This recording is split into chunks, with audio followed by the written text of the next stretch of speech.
Okay.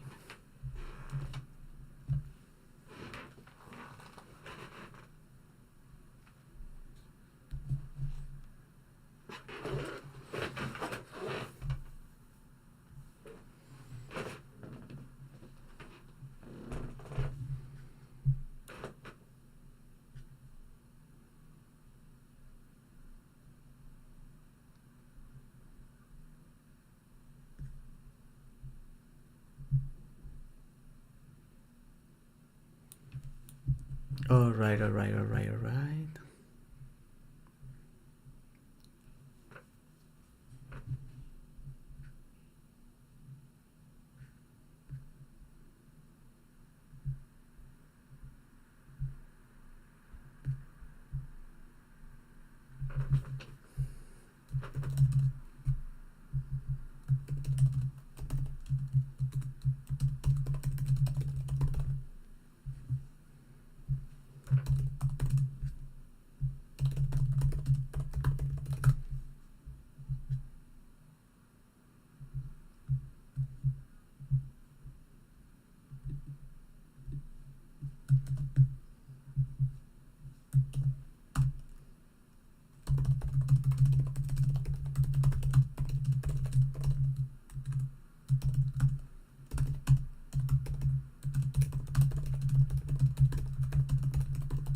Hey, Ronan, what's up? I'm waiting for a little bit of people to get so we can go at it. I'm so happy to have you here.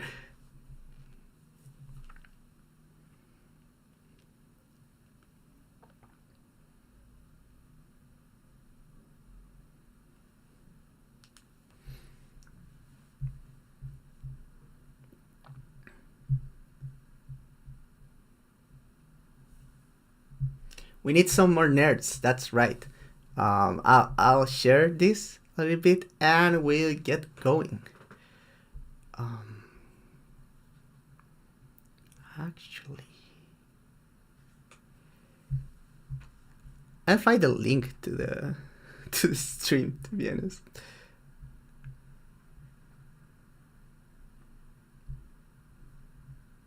Okay, got it.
I don't know if there's anyone else there, but give me a little.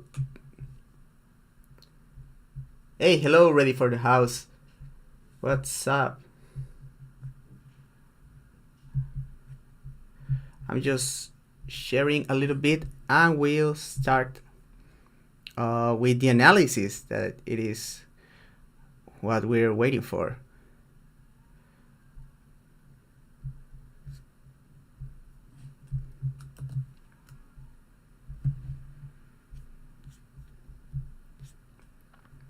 Okay.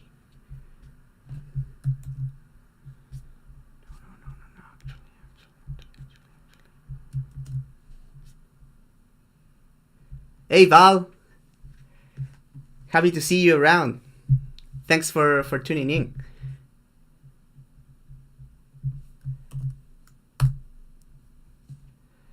Let me just share a little bit more and we'll start.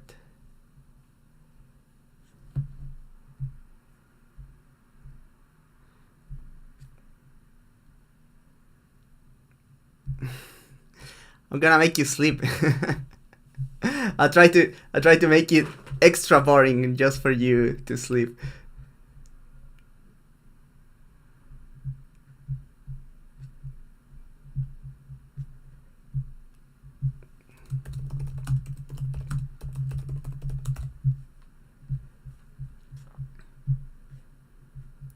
Okay. Let's consider this like a test for. Let's consider a test for the full preview. I don't know how it's going to pan out, but I'm kind of excited to do this live. Hopefully, I will sound like even more Mexican than I usually do. People love telling me that I sound Mexican, so.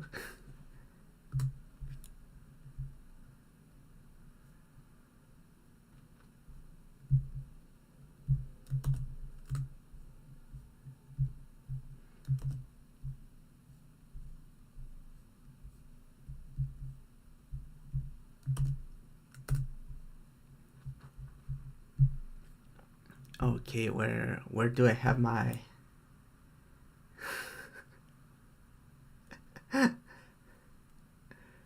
Wrestle Jamie in the house? That's great.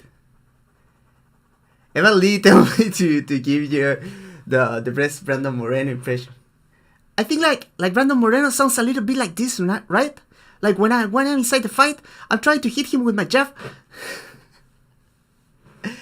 Hey, Wormtopia. Okay, we have quite a few guys, so we're going to begin. I have to make sure to record this for those of you that are not going to be here. So I'll start. I put start recording in my DAW, and then we'll begin as usual. If you guys have any question after the fights, I'll try to get those in. Warning, I'll be doing a lot of reading here because I have my notes. So yeah, we'll start in 3, 2, 1. Hello everyone, I'm Feño from the Fight Side. This is the full preview. We have UFC 303 going on here. This was supposed to be Conor McGregor versus Michael Chandler. That fight fell apart because Conor McGregor has a boo-boo in his little pinky toe. So Michael Chandler is completely devastated right now, but he's a man of his word. So he'll be showing up to the event because he signed a contract. Let's stop making fun out of Michael Chandler and let's get into the fights. We have a new main event. This is Alex Pereira Poatan. He faces off in a rematch against Ghemmouri Prochazka, the weirdest white samurai around. We have 13 fights here and should be a good one. A lot of like last minute stuff going on. We'll get into that. But yeah, I mean, this is the first time that I'm doing this live, so for those of you that are listening to the recorded version, next time make sure to tune in for the live version if you can, We have a lot of fights. I'm a little bit nervous over here with doing this live. But let's get into the first fight. The very first prelim of the night is a bantamweight fight, and you know, guys, we love our unranked bantamweights. Even though Ricky Simon is actually ranked, so. But we have a fight between Ricky Simon and Vinicius Oliveira. So we'll break down both of the fighters, and then we'll make our conclusions as we usually do. So let's begin with Simon. I would describe Simon as a stocky and athletic wrestler boxer. Simon is most comfortable operating in open space, looking to put tight combinations or leg kicks behind his jab, and using his decent footwork and head movement to find counters. Simon has a good combo, he has good combo ideas and shot selection, and has tools to deal with longer opponents at range, mostly slipping into punches, but he can struggle with longer combinations when he doesn't have the distance to land his own shots, and his head movement can be lacking mid-combination, so he can be open for counters during exchanges. His defense is amplified by his ability to shoot reactive takedowns, being the owner of a powerful blast double leg and a snatch single. In case of not succeeding with his initial shot, he will drive his foe to the cage and chain attempts in there. And he's not afraid to grind for prolonged periods or muscle big slams. Sometimes to his detriment, because he can go for like very bad shots when he runs out of ideas. Simon can be a solid transitional fighter, using his level changes to set up strikes and being good at fighting elbows in the clinch against the fence, but he's also vulnerable to strike himself in between phases, being a fighter that likes to reset after his big actions. On top positions, Simon can be suffocating with heavy pressure and good passes, but can struggle with controlling long opponents, especially if he cannot put them flat on their backs with his takedowns. Simon's cardio is above average, but he can drain his own gas tank with big and telegraphed takedown attempts if he runs out of ideas on the feet. And his opponent, Vinicius Oliveira, Lock Dog. He is a long, big, and dynamic athlete. He likes to sit back at range, looking for big single shots, throwing a variety of kicks and strike punches from both stances. He mostly attacks with single shots and is very easy to back up, since backing up is his default to defense. Once against the fence, he's dangerous with his counterpunching, being a threat with both hands, and also presenting the danger of his dynamic kicking and knees. Once he lands a good counter and he has his opponent backing up, his volume improves as he can put his hands together and punctuate combinations with kicks. He can move his head mostly with his back against the fence, but he's inconsistent with it, often just fitting out on huge counter to get people off him. Takedown defense can be sketchy, especially at open space, but his athleticism and good bottom jiu-jitsu game allow him to be a good scrambler who can put his butterfly hooks and submission attempts to create space and get back to his feet. From top position, he's a solid and possesses brutal ground pound after posturing up, aided by his long frame and power. His style certainly leads to a lot of inconsistency, but he's very tough, well-conditioned, and a good athlete. His lack of process and subpar defense are his biggest flaws. So, the opener presents an interesting matchup as both fighters face a similar matchup to their last outing. Ricky Simon fought the similarly long and well-rounded Mario Bautista, while Oliveira won his last fight against a stocky wrestler in Sopai. That said, this is an easier version of the matchup, at least on paper, for Simon, while a harder one for Oliveira on the flip side. Oliveira presents more immediate danger than even Bautista, I would say, and if Simon tires or starts losing focus as he does during tough fights, the chance of him getting like finished by Oliveira throwing huge strikes is certainly there, but Simon has tools to deal with his advantages in every phase and will likely take advantage of Oliveira backing up and the lackluster takedown defense of Oliveira. That's like one of the most like glaring things about this fight. Plus Simon has power of his own on the feet, and that means that the Brazilian cannot get too careless. So my pick here is Simon wins a decision. Okay, let's get into the shot. Simon opening the card is messed up. Yeah.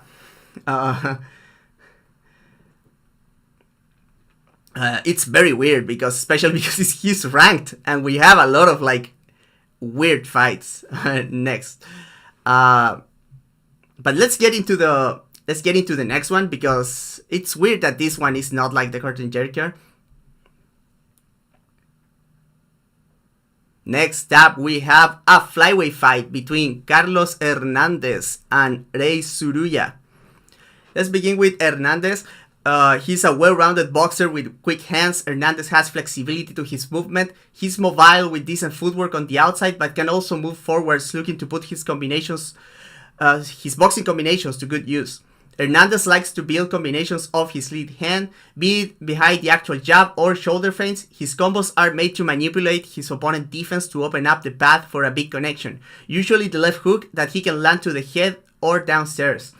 Hernandez's head movement is active and it works the best when he has the initiative, as he can draw counters to slip and weave and come back with his own offense. But he has a responsible high guard, favoring his lead side especially, and good footwork when he's put on the defensive.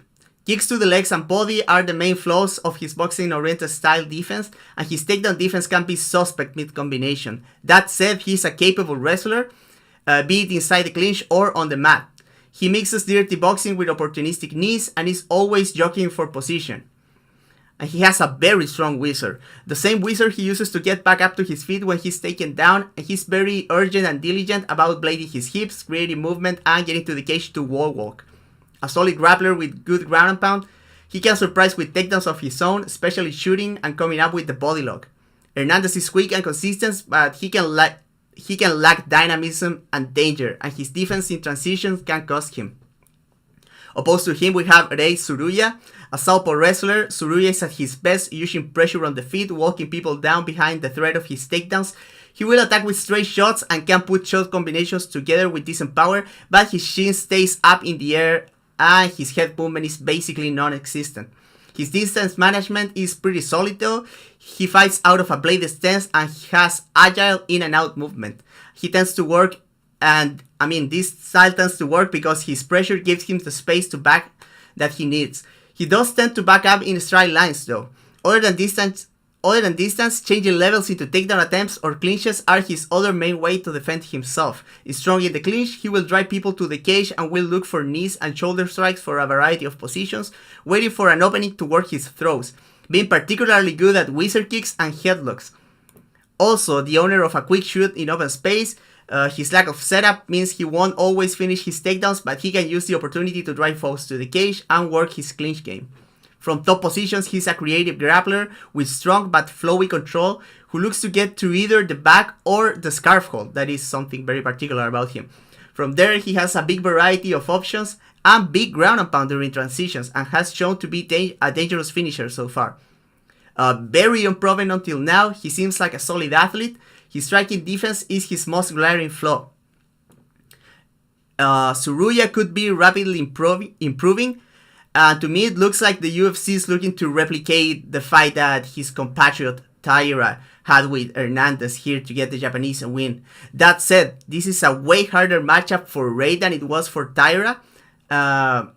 Despite the wrestling background that Tsuruya has, Pereira has looked as the physically more imposing fighter with a more coherent game and better and more dangerous striking. From what I've seen, it feels like Hernandez's counter-grappling might just work against the wrestler, and his striking seems just right to punish the rawness and bad habits of Tsuruya. After a tough second round, Hernandez rallies to finish this fight via TKO on the third. That's the pick. Let's get back to the shot.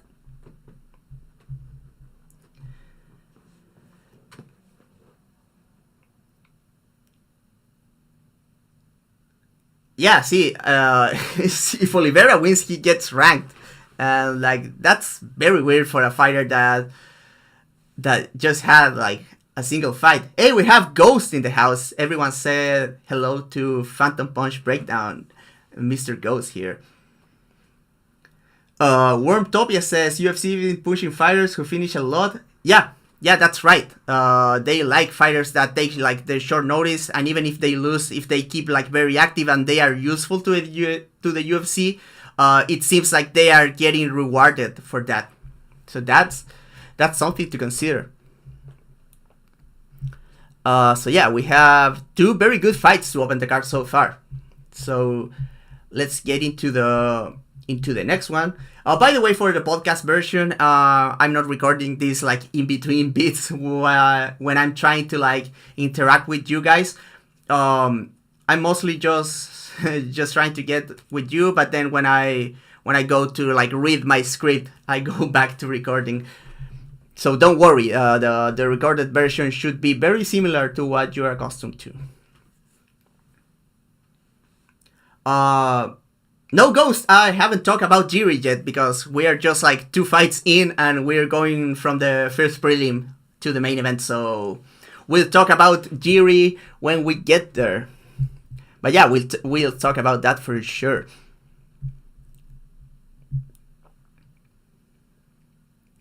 We move all the way up to heavyweight for the next one. We have a former heavyweight champion, Arlovski, fighting off against Contender Series alum Martin Buday. So Arlovski, a veteran of 25 years and 57 fights. It has been almost 20 years since the Pitbull was heavyweight champion, and somehow at 45 years old he still has some relevancy at the heavyweight division. Arlovski has compensated for his decline in athleticism and limited game, patching it up with janky applications of fundamentals that have allowed him to not get hurt as easily as he once did, but has also developed like a point fighting style that lends itself to many close decisions. Present day Arlovski is a stage switch fighter that moves around the octagon, limiting exchanges and looking to pot shot with single shots and short combinations with immediate setups. Still decently agile relative to the division, his movement and different looks can be frustrating for a lot of heavyweights, and so are his jabs, kicks, and loopy rear hands. He infamously lacks a strong left hook, and while he throws a left hook here and there, he also usually replaces it with a backhand with his right hand as a comeback after the overhand or in a spinning backfist form. Cardio and volume seem to still be good assets to him, though they might be slowly decaying, and his chin has been harder to find and has been held by solid composure. His lack of offensive potency to take over fights might be his biggest flaw in his current form. Opposite to him we have Martin Buday, a big lumbering heavyweight who likes to march people down behind a high guard in open space with a solid jab and a winding right hand. Buday does his best work pressuring people to the fence, where he can grind on people using whizzers, underhooks, and collar ties to work his dirty boxing, elbows, and more importantly, big knees that he lands effectively to both the body and the head. He's a lot less effective moving backwards, where he usually has to trust his high guard and can move his head at times looking to counter with the lead check hook and uppercuts from both sides. Not a stellar wrestler, but big and decently strong. He seems to be a decent grappler for the division, and he has some sort of background in Brazilian Jiu-Jitsu. I'm not sure to what extent though. But everything about that is helped by him being a very big dude in a division where fighters lack the ability to get up. Not the most dynamic athlete, but durability, toughness, cardio, and consistency are great assets to have, especially at heavyweight. He does seem to need momentum to be effective though. So, is Arlovski still a test at heavyweight? Probably yes, but as time goes on, he's a test for a lower and lower level of opposition. We really saw Buday fall apart in his last fight against Gassiev, but Arlovski really lacks the speed and power that the 1-2s of the Dagestani fighter had. And that's why I think if they have like a slow fight, Buday can put his jab and clinches to good use to have the more impactful volume here. I'm picking Buday by decision. Let's get back to the shot.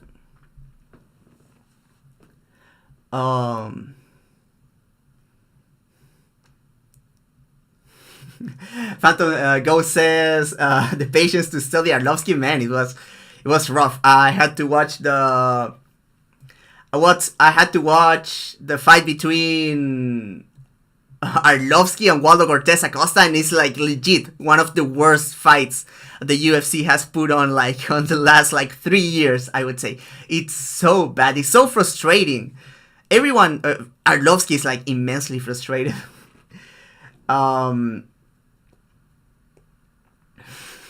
Wormtopia says Arlovski longevity makes him commendable. Studying Buday this thoroughly requires deep self-loathing. Yeah, I mean, to be honest, like Buday in his fight against like Josh Parisian, I thought he was pretty watchable.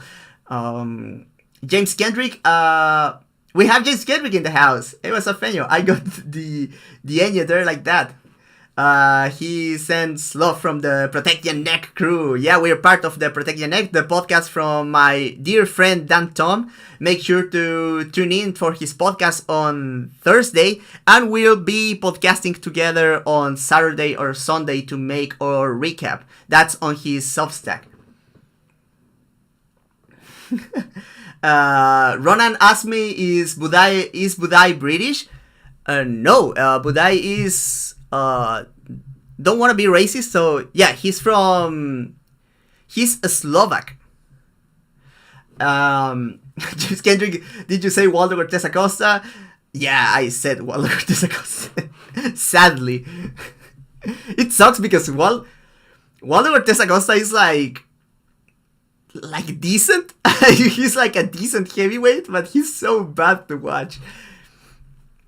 Let's move on to the next fight.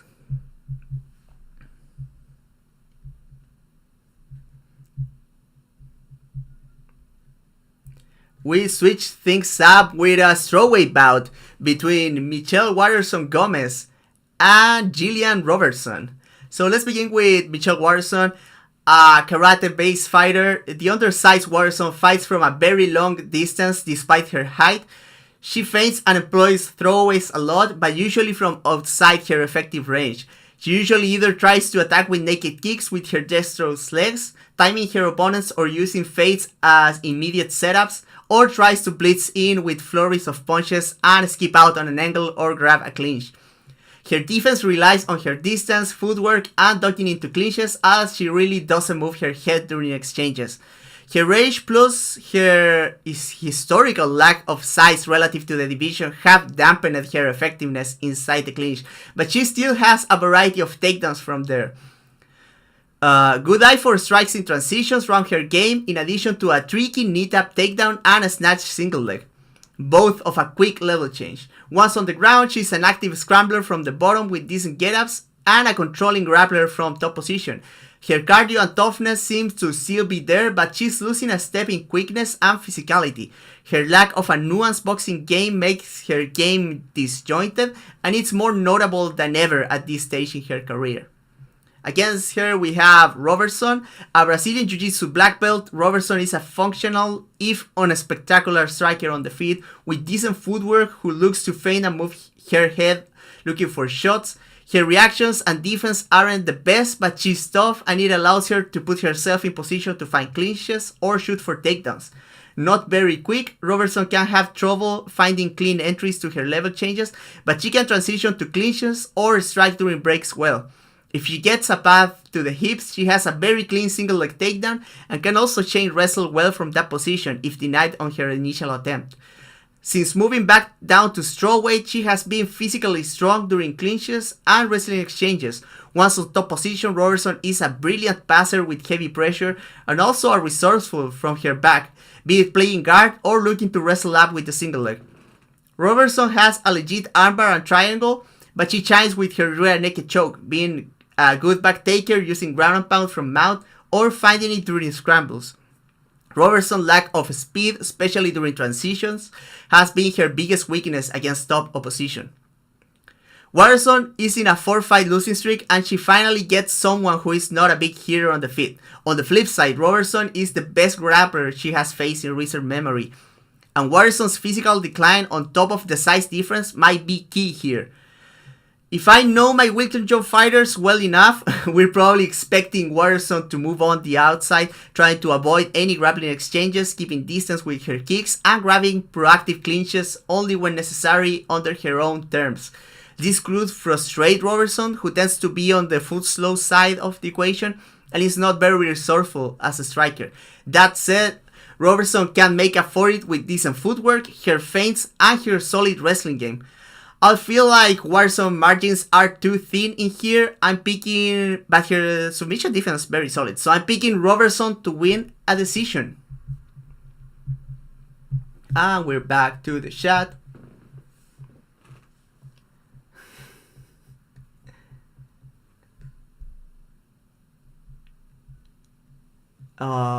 So Phantom, Michelle Waterson-Gomez following Arlovski. Yeah, that has the potential to be very rough.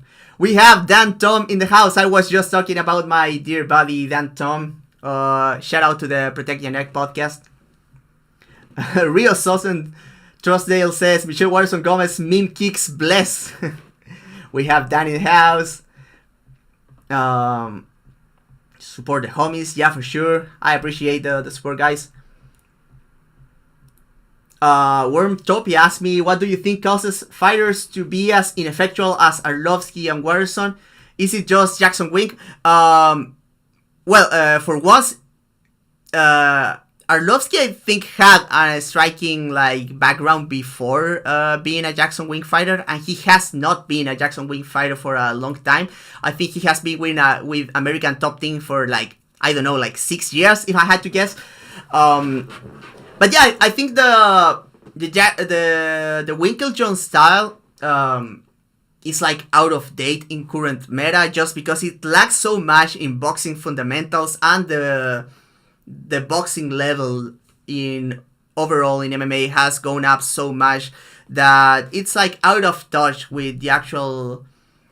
I feel like the Winkeljohn meta is a lot about abusing the old meta of UFC fighter, of abusing some holes that fighters had.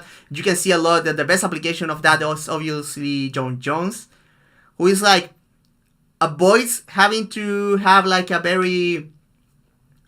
very deep boxing game, just exploiting the super long range, his athleticism, that kind of stuff. But I feel like even though Arlovski, as I said in my breakdown, has tried to patch his troubles with, for example, the lack of a left hook and that kind of stuff, I think there's a lot of stuff that still remains on the DNA of Andrei Arlovski as a fighter.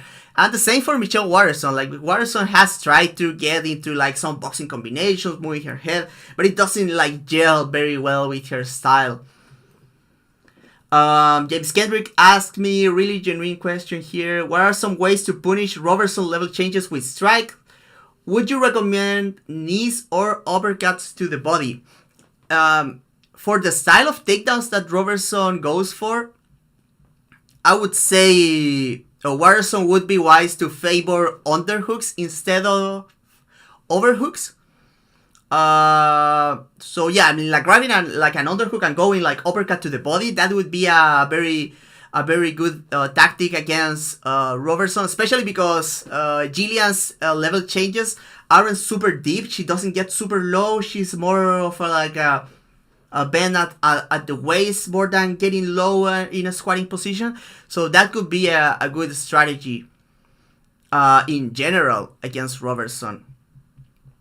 And when it comes to the single leg, I think she hasn't faced anyone, but anyone that can blade stance and go limp leg, like Dustin Poirier went with Islam, for example,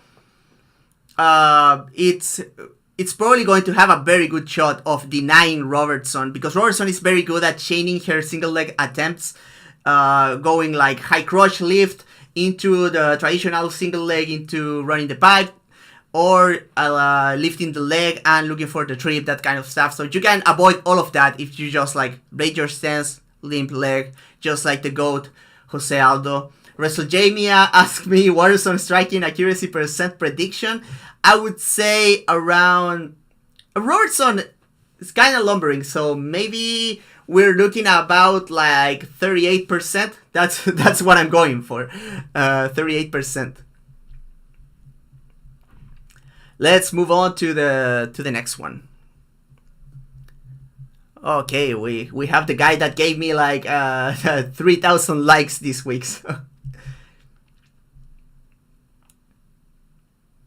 We go back to bantamweight for the next one. We have a fight between Peyton Talbott and Yanis Ghemmouri.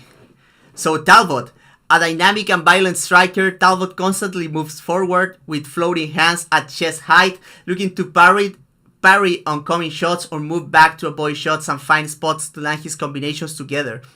Excellent at putting strikes together, Talbott is always constructing combinations to land his big shots and likes to go to the body a lot. His punching mechanics can be a bit stiff or wide at times, but he stays very balanced and always have follow-up options. A variety of kicks, stepping knees and elbows from the clinch complement his hands and give him options at every range. His defense is not super layered, especially his head movement, but as long as he has the initiative, he does a good job of mixing parries, leanbacks, and he makes sure to angle off combinations or when looking for his counters. On the topic of counters, he has excellent eyes to find a variety of shots. For example, he has a very short left hook, or he's also good at angling and looking to pull counters. And this same vision, coupled with his hands positioning, has translated in him being a very good kick catcher too. His takedown defense has looked sketchy at times, but he's a solid scrambler, aided by his size, and he has stayed safe without taking much damage the time he has been controlled. On the other hand, when he has found himself in top control, he has shown tremendous ground and pound and a good eye for taking the back and the rear naked choke. Talbott's defense when it comes to striking and wrestling remain his biggest apparent flaws from the time being. And opposite to him, we had Ghemmouri. A long-range kickboxer, Ghemmouri is at his best when he gets to pressure, but he doesn't enforce forwards movement unless it's conceded to him.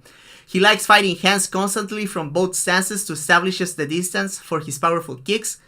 While he will throw a big variety of kicks, his most consistent scorer of damage are his leg kicks, which he can land from both legs to the inside and especially to the outside. His boxing is a bit one note, and other than having a good left hook he can throw leaping, shaking, and to the body, he mostly sticks to 1-2s that he can use to close in on clinches. Ghemmouri likes to limit exchanges, and he will default to back up behind frames and parries before taking an angle and going back to the center of the cage. His shin tends to stay high during long boxing combinations, and that might get to him. His kick defense is solid, as he controls distance well, is a capable shaker of leg kicks, and a solid catcher of body kicks. So that's interesting because we have two guys that know how to catch kicks. Ghemmouri is decently strong in the clinch, but not very active. He's good at finding knees and elbows, particularly during breaks. His grappling and wrestling have looked solid, but remain untested at a high level. Ghemmouri's low output and his one-note defense are his biggest flaws. So Ghemmouri has a few saving graces here. His ability to control distance, his brutal leg kicks, and his clinch entries all might be useful against Talbott if he plays his cards well, but his low output and big defensive reactions are too much to overlook in this matchup. Talbott seems tailor-made to punish him, and he will get exactly the fight he wants. I'm predicting Talbott gets a knockout on the first round.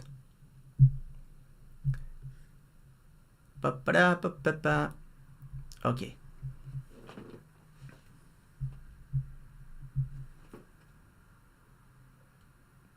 Go says, hey, I really like that clip you put of Talbott pressuring Simon to defense and drawing out Simon head inside shot, countering with a knee. Yeah, that's great. That's like the best quality of Talbott, that he just stays so calm that he can find these huge strikes that he wants all the time.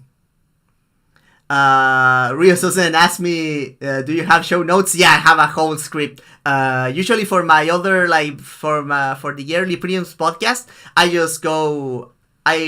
rarely use notes. I just go by my head. But here right now, I'm having all written down except when I'm interacting with you guys. If you guys excuse me, I'll go get some water because I'm really need it. So I'll be back super shortly and we'll go back to the next fight. Give me a second, please.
Okay, we have acquired water. We have acquired water. Very important to stay hydrated if you listen to Dustin Poirier. But Dustin Poirier has never been UFC champion, unlike Valentina Shevchenko, the GOAT of women's mixed martial arts. So yeah, drinking water for the weak, and I'm very weak. Trayvon is here, and he's saying that I'm a slow runner. That's completely false. I'm very, very fast. Let me catch up with the chat. Ronan says everybody say crazy things, and he says Martin Buday is making a champ run. Yeah, Martin Buday road to the UFC title begins this Saturday. The accident says Martin Buday will never be champ. I wouldn't know. We have Joanna here. Hi Joanna, how are you? Very glad to have you here. Hope everyone is doing fine. And now that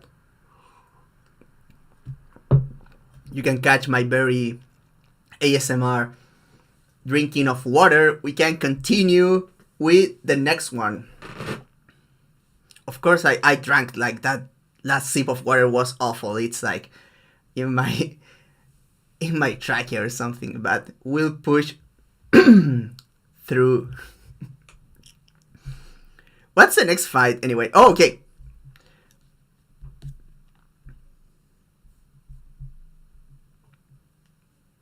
We move up one division to featherweight, and we have an action fight between Jourdain and Jan Silva. Jourdain, a dynamic action fighter who strikes well from both stances. Jourdain is good at using immediate setups to get his big shots going. He can throw clean straight shots, but also likes to step in with shifting hooks, framing off strikes to follow up with more big blows. A dexterous kicker, he can kick the head and body with great speed. His shifts can put him in the clinch, where he's good at finding grips to land knees and elbows with good head positioning. Jourdain is a dangerous swarmer against the cage, putting pocket combos together and continuing the onslaught with knees in the clinch if his opponents try to grab a hold of him. Footwork on the outside can be a bit messy at times, and he can be easy to pressure to the cage. Once pressured, he can default to his high guard to a fault, but opponents need to be aware about his counters, as he will throw hard even when out position. His clinch entries can also leave him exposed footwork wise, and he's not the most stern takedown defender, mostly relying on scrambling from the ground to keep fights on the feet.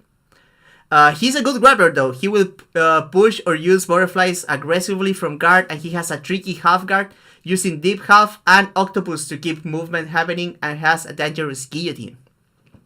On the other hand, we have Jan Silva, an athletic, stocky fighter. Jan Silva fights out of a wide, bouncy stance and prefers to fight in open space, moving in and out, looking for big single shots early in the fight.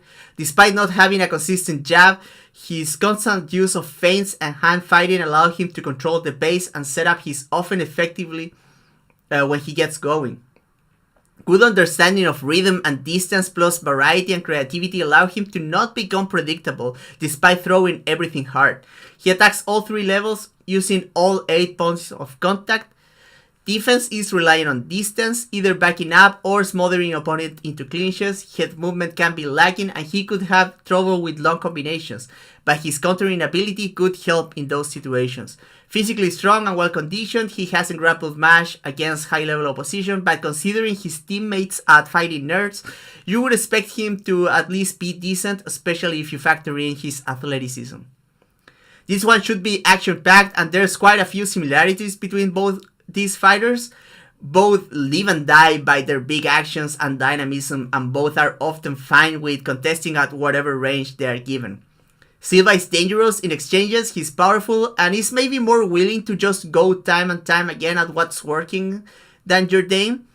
If he finds something that's working, there's a chance he could take over, but he lacks the tools to control the exchanges and phases of the fight that other previous Jourdain opponents have employed to win against him.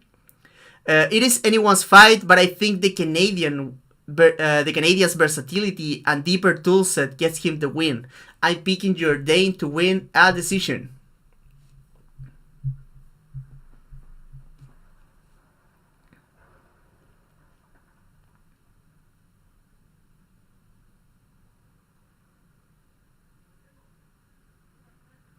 Rio says, why is 145 such a wasteland compared to 155 and 135? They are the division in between, but it's a division with Ortega holding ranking. I think it comes mostly to... It's really the matchmaking. Like, 145 has the legacy of Conor. And having the legacy of Conor just makes for a lot of, like, big names. The reason, like, the UFC keeps Ortega and Jair in the rankings, especially so high, is because they are, like, actually some of the biggest names in the sport, in that like third tier guys that are not champion, but they are very reliable in headlining like fight night cards or getting main event slots in pay-per-views. So I think that's been holding on the division, and they still have like a lot of legacy names too. So the matchmaking has been kind of weird because the mix between the new guard and the old guard hasn't been going as strong. But we have a very pivotal fight up in the card at 145. But we also have a fight between veterans that is up next. The accident says, Feño, I've lost over $5,000 on gambling in the past 3 weeks. Man, I wish I had that kind of money, man. I need you to tell me if this pick is a lock or not. Which one? Tell me which one, and I try to not make you as broke as me. And Ronan says, Jourdain always having weird but interesting fights. I mean, I'm not laughing at you losing that amount of money. I'm just very envious about someone having $5,000 to gamble.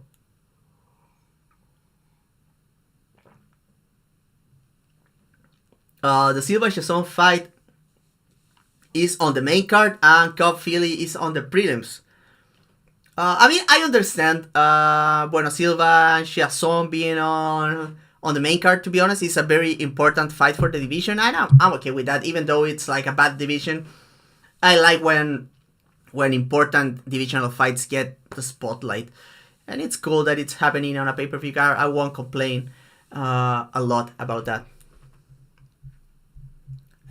So I'll wait for the accident to tell me which fight he needs the prediction, and I can tell him how sure I am about my pick, so to tell him if it is a lock or not.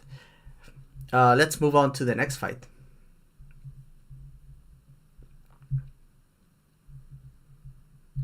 We stay at featherweight, and we have a fight between veterans. We have Swanson against Andre Tochi Fili. Let's begin with my boy Swanson, an aging athlete who still retains a good amount of speed and dynamism. Swanson operates from long range, from a loaded front foot stance, feigning and gathering reactions to explode into wild short combinations. At his best, when working behind his jab, Swanson likes immediate setups in the form of feints and throwaway shots, looking for big hooks and kicks on all three levels. Despite clearly getting more fragile with age, Cobb can still take a punch and still possesses remarkable reflexes that allow him to adjust his position mid-combination and get out of the way of counters. His coilless stance also allows him to slip or angle into big counters that he will attack in combination. His head movement and footwork are solid, but his big movements can leave him vulnerable to being set up in longer exchanges, and his stance means he has some trouble dealing with kicks, particularly to the legs. Inside the clinch, Cobb is aggressive with uppercuts to the body and head from single collar ties, but he can be stalled against defense. He does have a good variety of judo throws there that he can use to counter forward movement and surprise during stalemates. Historically, Cobb has been vulnerable during transitions on the ground, both to strikes and submission attempts, but he's an underrated grappler with good scrambling abilities and a solid guillotine and octopus guard game to get back up from full guard and half guard respectively. His ground pound remains scary, other than his issues with kicks and a decrease in speed and durability. Those have made his style less effective at this stage of his career.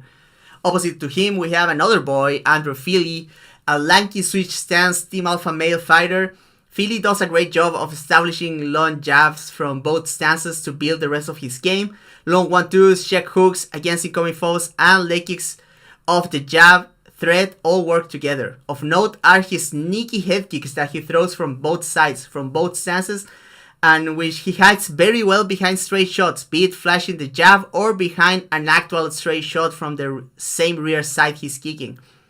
Fili is also a capable counterpuncher, especially when opponents have to close the range he imposes, and he can slip or fade into shots and put combinations together. A good wrestler and grappler, Fili has an excellent quick level change despite his frame, and he's good at finishing both doubles and singles. From top, he works his way to mount and will use the arm triangle thread to take the back. If put on his back, he will look to wrestle up with the single leg from most position, and is also capable of pushing off the hips or using butterfly hooks. His front chokes are also a present danger. Historically, Fili has had trouble with being countered, particularly timed with same-time counters or during prolonged exchanges when the head movement stops and the shin comes up. Durability has taken a bit of a hit in later years, but he still has great recovery and cardio. This featherweight bout between longtime UFC veterans should be a good one. Fili is the younger and longer fighter with a more consistent jab and a good takedown in his back pocket to boot, but Swanson's counters and aggressive layered entries can present a lot of trouble for the alpha male fighter. Fili also, despite the apparent physical advantages, was KO'd just 4 months ago at the hands of Dan Ige, so that's another thing to consider. Both guys have a chance to finish the deal. It just takes one exchange to go wrong one way or the other, but I'm expecting this one to go the distance, and I like Swanson's read and adaptability as fight goes long, while Fili, I feel, will need to score takedowns to get on the judges' good side. I think Cub Swanson wins a decision.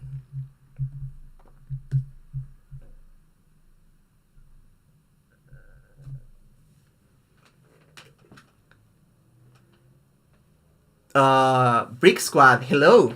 Broke my femur getting hit by a car last weekend. That fucking sucks, man. I hope you're recovering well. So I've been laid up in bed watching Talbott fight. What do you think his long-term ceiling is? Not sure what the ceiling is from Talbott. I feel like he has a lot of upside, especially because he's right now like one of the best offensive fighters in the division. But I have a lot of doubts about Talbott's defense still. To be honest, I feel like while he has the initiative, his defense looks okay. But I'm not sure what's going to happen if he gets put back. And the wrestling defense has to look sketchy too, so I don't know how he looks against someone that can neuter his game with some good takedowns, with solid top control, and someone that doesn't get tired. So that would be very interesting. The accident says it was for the Jourdain one. No, I'm not super sure about Jourdain beating Jan Silva, to be quite honest with you, man. Like if we, I don't know how serious you are, but to be honest, I feel like Fili should, Jourdain should be the favorite, but I feel it's a close one. Jourdain is too inconsistent to pick him as a lock pick in a matchup like this one against someone that has like a similar style and is very dynamic too. Wormtopia says Arlovski Buday is a lock to go the distance. Put the house on it. Very high chance, but if you have, it depends on the odds, man. If you have like minus odds on Arlovski Buday going the distance, I think it's not worth it. Like, you never know, it's heavyweight. Buday can land like a knee or get a takedown, and Arlovski could get finished. So unless you get like good odds on that, I wouldn't go for it. James Kendrick tells me, do you think Fili is very shinny? I think Andre Fili's chin is fine. I feel he gets carried away inside the pocket, and carrying his chin like up high, and in the pocket, like when you're like too focused on your own shots, you can get hit by something big by the other guy, and if you don't see the shot coming, you're going to get knocked out. So I feel like Fili has at least average capabilities of taking a shot, but he can be vulnerable inside the pocket for sure. Ghost says Swanson has some interesting looks, like the left hook to the left body kick. Yeah, I love that one. Do you think that's a high risk move because he's vulnerable to the right hand after he throws it? Yes, but I feel like Cub Swanson is one fighter that can't get away with that because he's not very road when he throws that kind of stuff. I feel like Cub Swanson keeps a very good eye in his opponent. That's something that he has kind of similar with like Peyton Talbott, for example. They are not like super keen on finishing a sequence the way they envisioned. They are very flexible mid combinations, so when they see some stuff, they can pull back or change strikes mid combination. That's a very good quality that they have. Obviously, for Swanson at this stage of his career, that's a little bit more dangerous, I would say. Just because he's losing a bit of speed. His reflexes seem to still be there, but still. Rio Solson says Fili versus Swanson, who will benefit for the higher pace based on techniques. I feel like Swanson is for sure less efficient, but I feel like he gets better in messier fights, while Fili I think would benefit for having a cleaner fight. So if he gets like very high output and they get into a lot of exchanges. Obviously, that's dangerous for Cobb because Fili is a big puncher inside the pocket, but he can make the adjustments. I can feel like Swanson can take over if the fight goes long and it gets messy. Ronan says too fast of a comeback for Fili, but probably not a high damage fight. Yeah, I mean, I hope so. Cobb for sure can still punch, so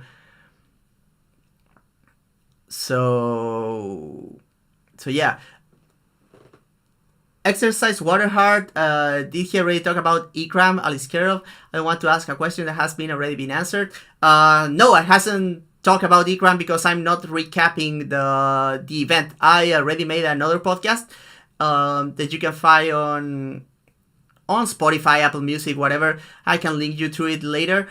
But I'm just like previewing the pay-per-view in this exact moment. But if you have a question, just drop it and I might answer it like shortly. Thank you for tuning in though. Welcome to the stream. So that was the... Oh yeah, we have another... This is the featured prelim. Let's move on to the next one.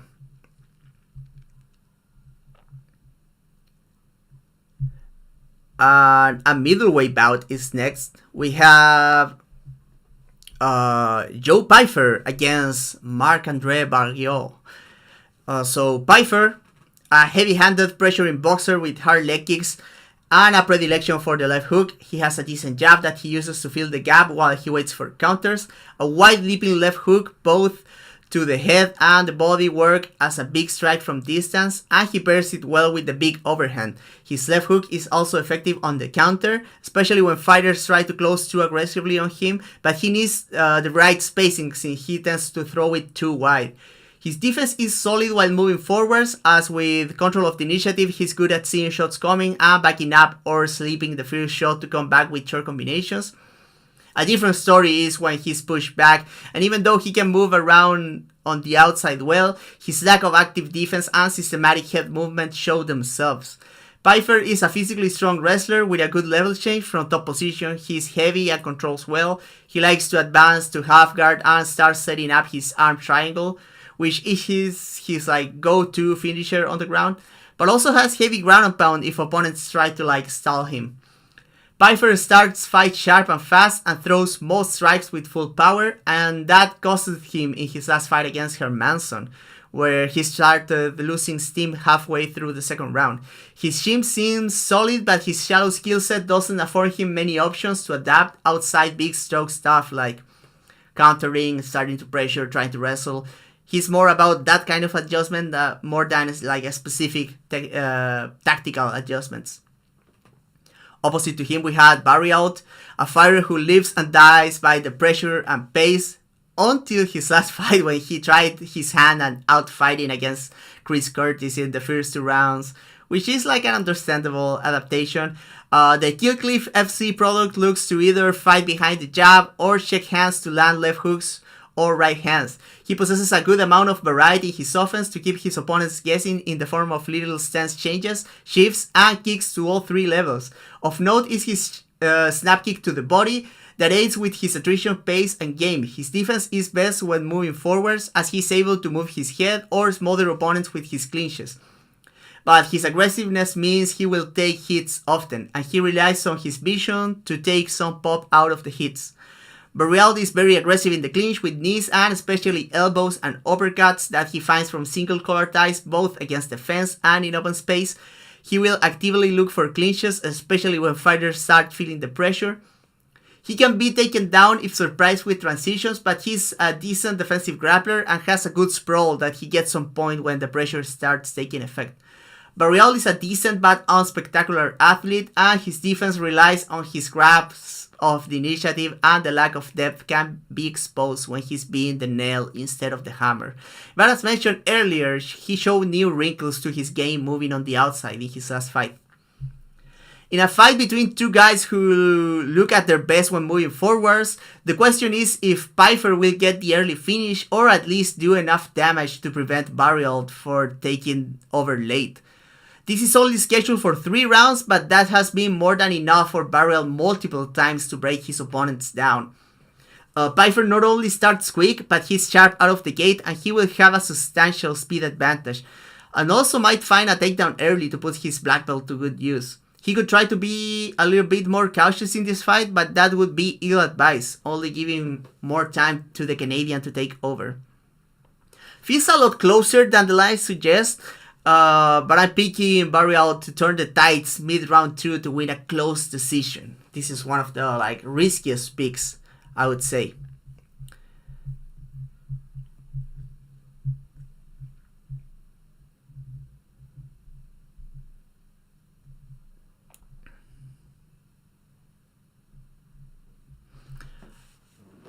Exercise Waterheart says Pyfer has wrestling depth.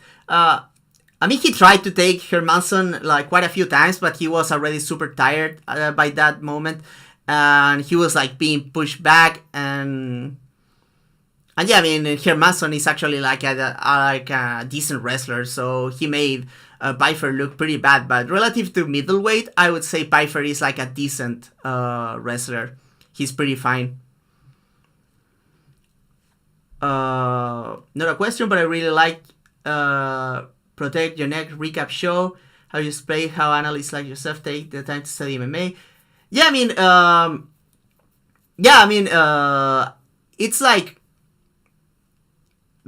being an analyst. Obviously, it requires some knowledge, but you can acquire knowledge on the internet. But I feel like getting good at analyzing fights. Not that I'm the greatest or anything, but I feel like I have a very decent understanding of how MMA works, and I feel like I'm a decent communicator as well. So I like to put information out there and teach stuff. That's why I clip so much stuff of this is a neat idea that you maybe could apply on sparring, or this is something that I thought was interesting, so watch out for it the next time you watch fights, because I feel like the sport is a lot more interesting the more you understand about it. So I don't feel like I'm a super deep expert about MMA, but I feel like I contribute something putting this work together, and I hope you guys enjoy it. JT7 says being an easy fan isn't just a hobby, it's a lifestyle, a reason to breathe and escape from this. Okay.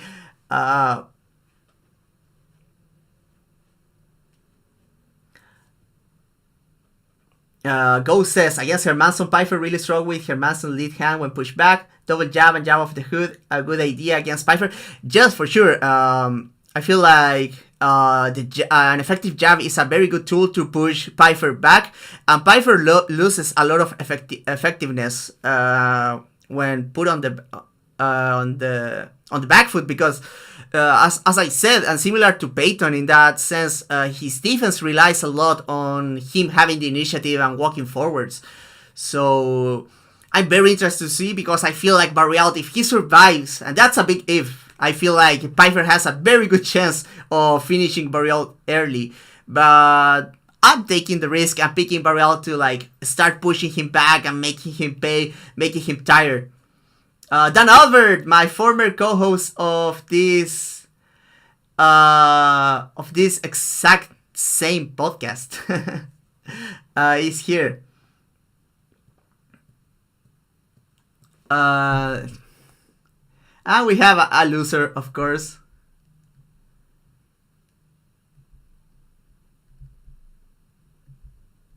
You're out. It's so funny when people say like, you don't look like you train. Like, I'm in fucking great shape and I've been training for more than 10 years. So shut your fucking mouth, bitch. We'll move on to the next fight. No, I mean, if you want to, I can give you like Moreira access. But I don't.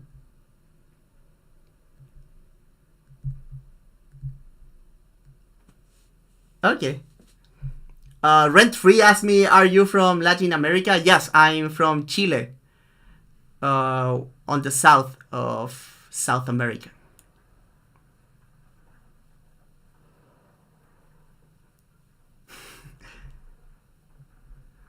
Okay, I'm having the Brandon Moreno accusations again. It's a terrible day. I mean, I'm being destroyed here. Red Free, you can go and you can rewind to the beginning of the stream, and I made a Brandon Moreno impression. MMA wise, asked me, you do BJJ?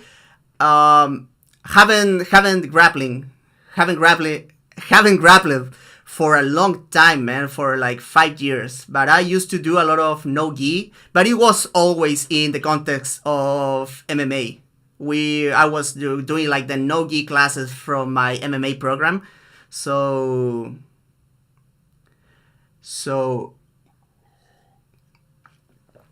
yeah, a lot of people have told me the Moreno thing, so don't worry, guys. I feel like maybe my voice is similar. Rent Free asked me any amateur fights. I fought Muay Thai, amateur Muay Thai, which is very annoying because you wear like padding everywhere, which I hated. I hate the headgear. Never use headgear when sparring and that kind of shit. But yeah, I had 3 fights. I lost my first one by decision, won the second one by TKO, and won my third one by decision as well.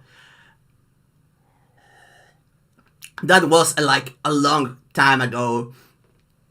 Right? Yeah, Trayvon with me in the headgear being the worst, man. I just hate headgear, man. It's so annoying to wear. Who do you got in MVP versus Ian Garry? We'll get to that, my dude. We're going by order of the card. So why don't we get to the next card? Let's get to the next fight so we can get to the important fights that you guys want. Last fight we had was Joey Pyfer versus Marc-André Barriault, and we'll move on to the next one.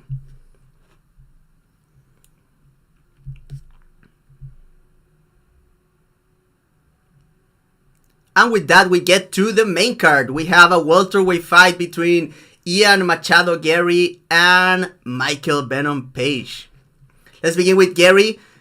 A long and rangy outfighter, Garry likes to use his frame to keep opponents on the outside, making use of a decent jab, fast and clean 1-2s, chambered kicks with little wind-up, powerful leg kicks, and the threat of knees that allow him to dissuade head movement from his opponents.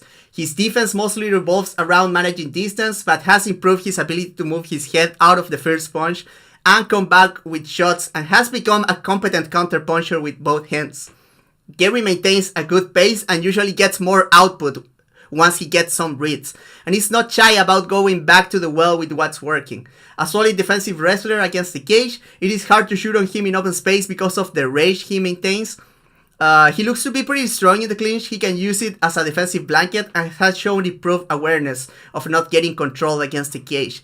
He has been vulnerable to body attacks against the fence, and his limited head movement in the pocket past the first shot can get him in trouble. He also has been vulnerable closing the distance, getting time with counters with his head on the center line. Garry is athletic and well conditioned and seems very coachable, but he seems to be approaching a more cautious and less aggressive style as he faces better opposition. MVP, a freestyle karate fighter, equally as long as Garry, MVP mostly fights from a completely side-on southpaw stance, looking to either blitz or counter. He's constantly feinting with stutter steps, his lead hand and leg looking for openings, and his stance, length, and speed afford him valuable extra time when closing the distance with his 1-2s. While his stance can expose him when he's trying to circle, he always conscious about taking angles after attacking. The long distance he establishes also means he's harder to leg kick than what his stance might suggest, but fighters have been successful in the past kicking his legs if they find the range.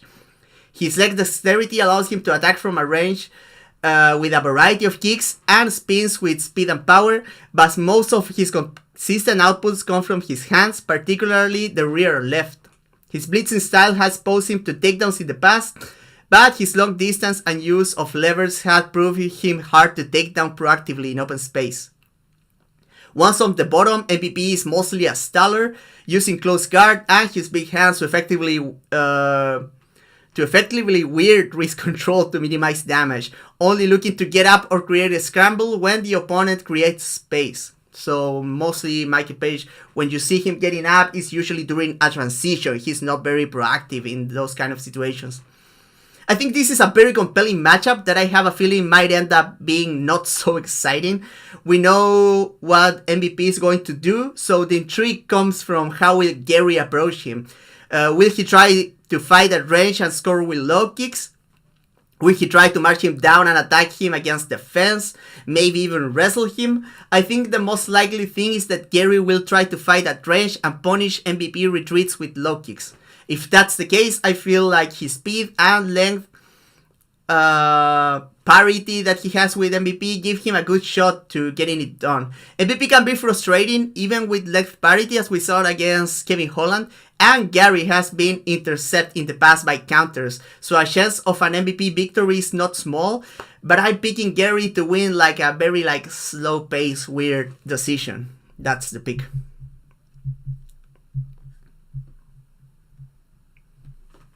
Let's get back to the shot.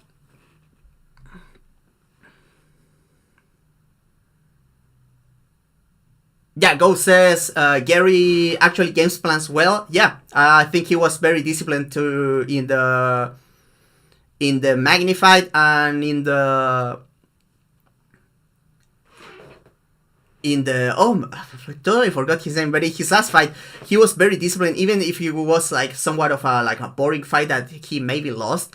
But I think Garry is very good at staying focused on the game plan.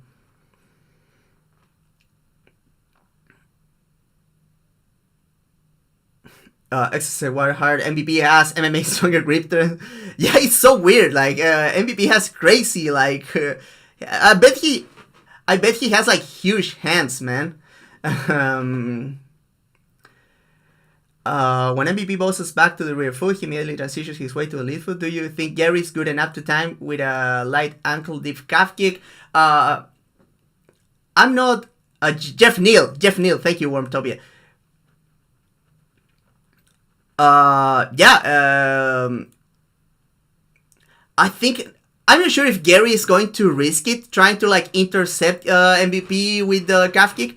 What I think is most likely is that he might do something similar to what Shogun did against Machida back in the day, which would be marching with the 1-2, and MVP is not super if he doesn't counter out of the gate, he will go back. So what I think Garry might try to do is like go in the throwaway 1-2 and try to kick him in the trailing leg when he's moving back. So I think that's probably what I think Garry is trying to do. And if Garry feels like more risky here, I feel like he could try to put combinations together against the fence when MVP doesn't have the space to move back, grab an angle. And I think in those moments is where he could find punches, because MVP punching mechanics are very weird and they get kind of exposed when his back is against the fence. So that might be an opening for Garry. Larry CDM says, where are you from? You sound like you're from South America. I am from South America. I'm from Chile. So let's move on to now that I'm caught up with the chat, let's move on to the next fight. Let's hurry up a little bit because I'm keeping you guys up. We don't have much fights left anyway.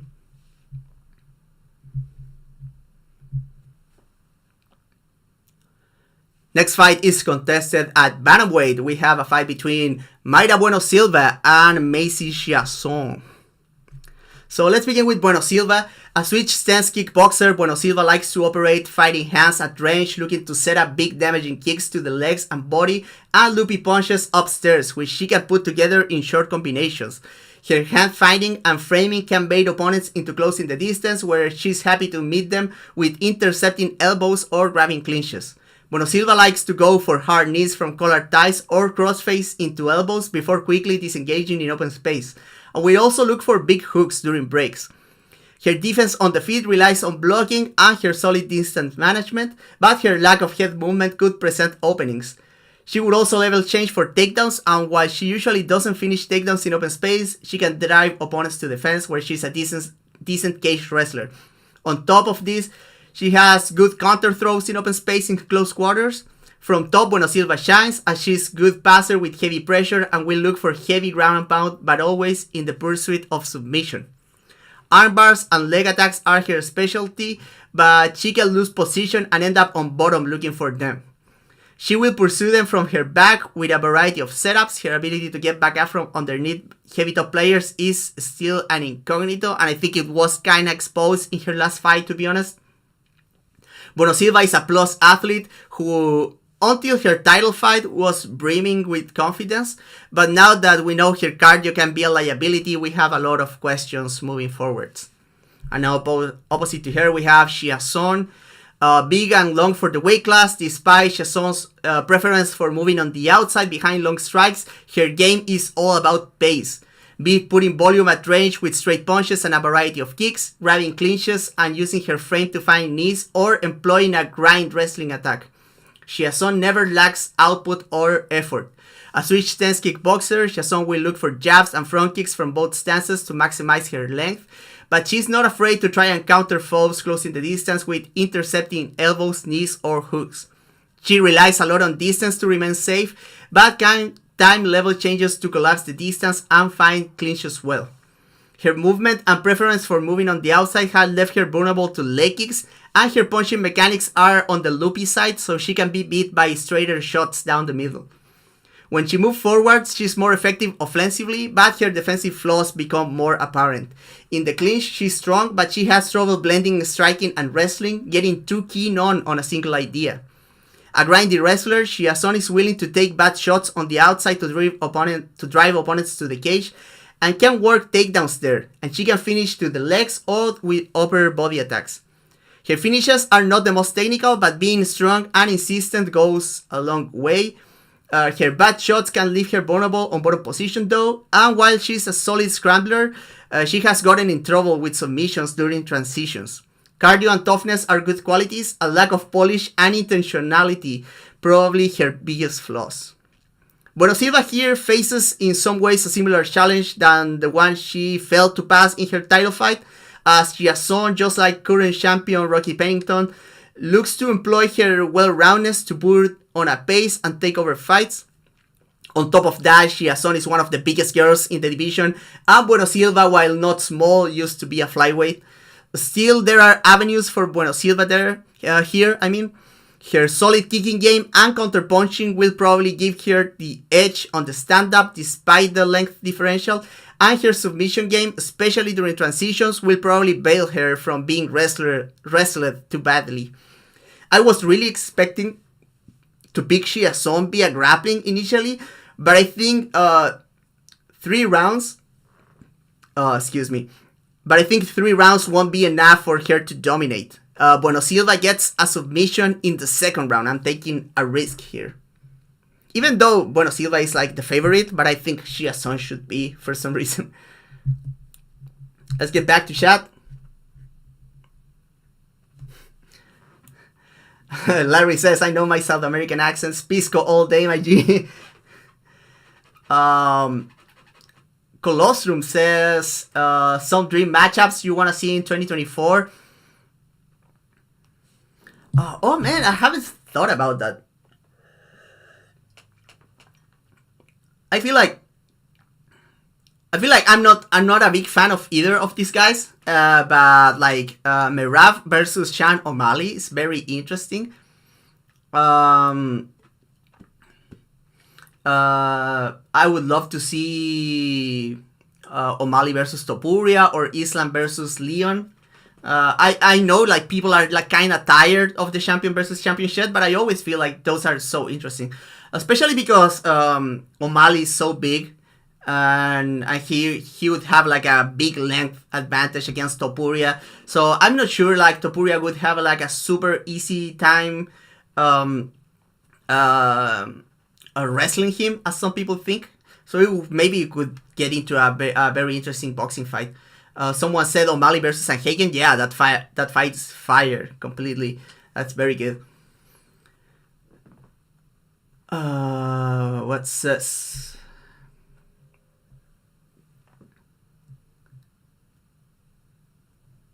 Oh yeah, Rio asked. Also, you're Japanese for real? That's very cool, man. I didn't know. Yeah, plus athlete is like above average. Like an A plus. Like it's I would say for me it's like less than an elite athlete, but a very good one. Yeah, Dan Albert seems to agree with me that Merab versus Sean O'Malley is or O'Malley versus Sanhagen. It's because Sanhagen turned so good lately. Like when just right becoming the champion, he got super good, and there's a lot of like matchups that would be very interesting for him. Let's move on to the next fight, and I'll catch with the chat. We have a very few fights left, so.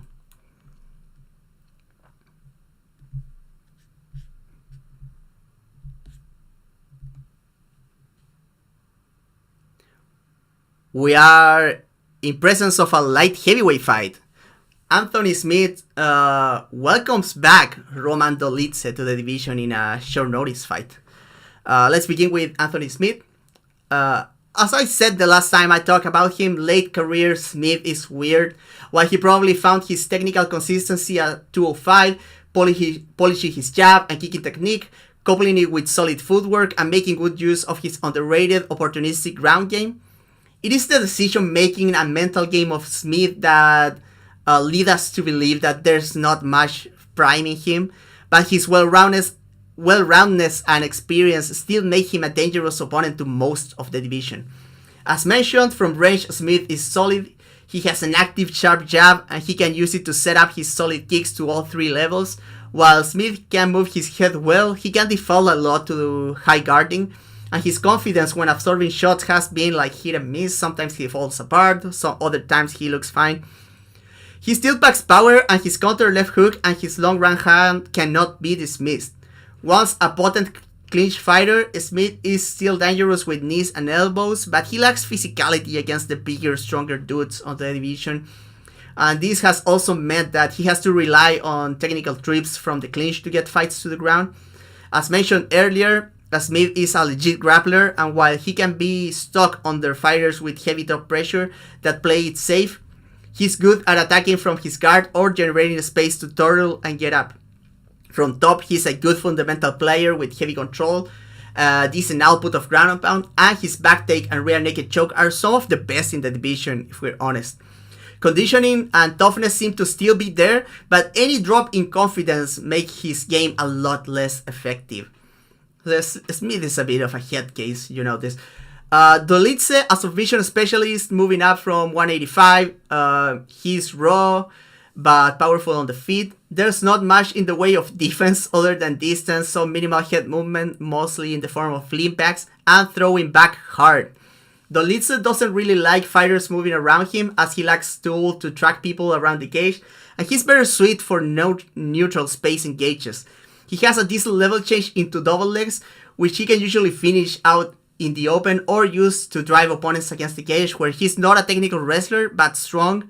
In case of not getting takedowns, he's dangerous inside the clinch and can time dangerous knees and elbows, but usually commits to the body lock looking to muscle takedowns.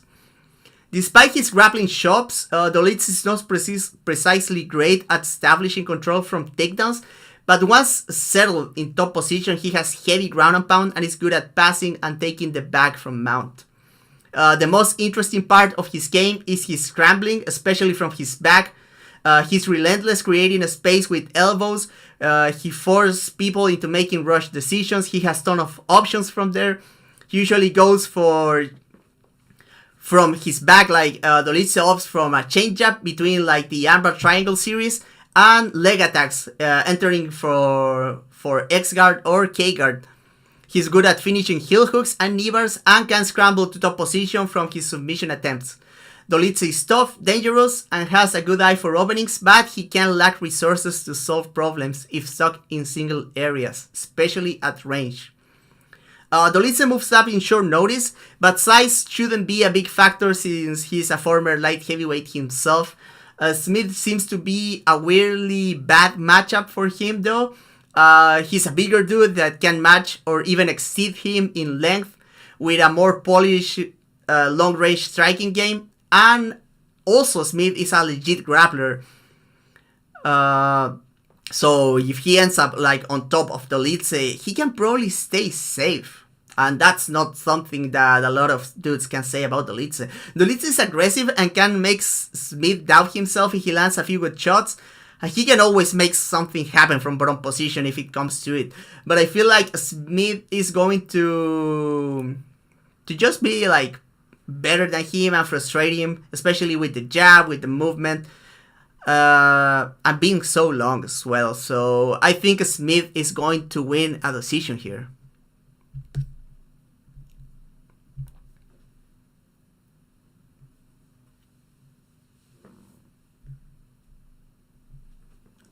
Or Dream of Costa Canyoneer is probably dead. I mean, both guys are coming off losses, so maybe Canyoneer versus Costa could actually happen. That fight would actually rule, man. Team MMA says, thoughts on Ghemmouri asking Pereira to stop using shamanation spirits. Man, I don't know what to think about that. That's so fucking weird. Ghemmouri is so weird, man. Why is Ghemmouri like that, man? Who hurt him so bad, man?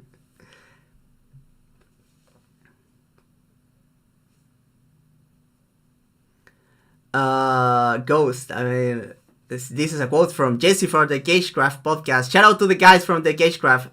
Val was here earlier. The more you try to get good at MMA at 205, the more disadvantages you get. I feel like 205 is weird because most guys get to the UFC at like heavyweight with a very like disjointed and very gimmicky game.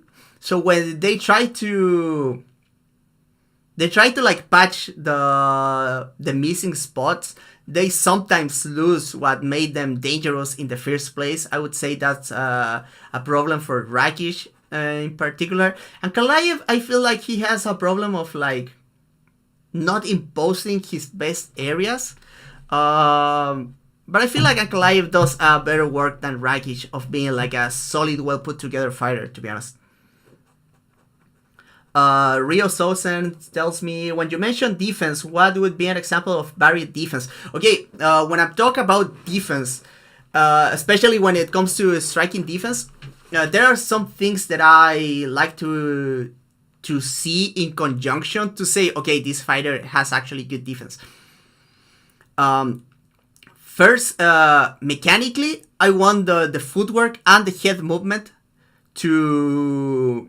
I want the footwork and the head movement to be mechanically sound, because it allows you to reposition yourself and allows you to keep yourself in good stance to absorb shots. So in the most basic sense, other than maintaining a high guard or parrying and things like that, is like using good mechanics when moving your head and moving your feet to maintain good weight distribution to absorb shots. That's the first. Then I think variety of defense and how they interact with each other are very important when it comes to having good defense. A lot of fighters can like either move their head or move their feet, but I feel like if you can do both while applying some high guard, some parrying, that makes your defense a lot more varied. And also, good defense means that you are able to defend against a big variety of different strikes. Like some guys have very good boxing defense, they can sleep, they can weave out of shots, but then if you mix in the kicks, they expose their body, they expose their legs. So I feel like to have a good defense, you need to have good balance to defend all the different threats that your opponent is offering to you. Like maybe if your opponent is only boxing, you can go in a more boxing mode and go like a bit crazier with the head movement. And the problem with head movement is not so much that you're going to get like knee on the face when you are like weaving of a shot, but it's mostly that it just like put your feet in place and that exposes you to leg kicks. I feel like that's the like most exploitable thing about head movement in MMA.